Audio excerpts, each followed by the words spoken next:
2, 3, go.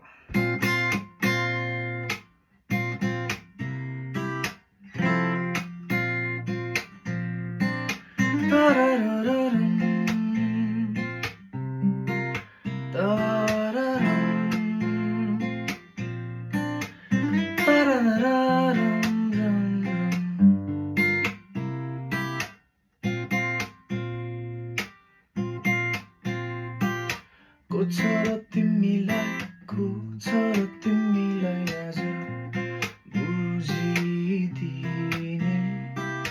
तिम्रा मनका कुरा सबै सोधिदिने को छ र तिमी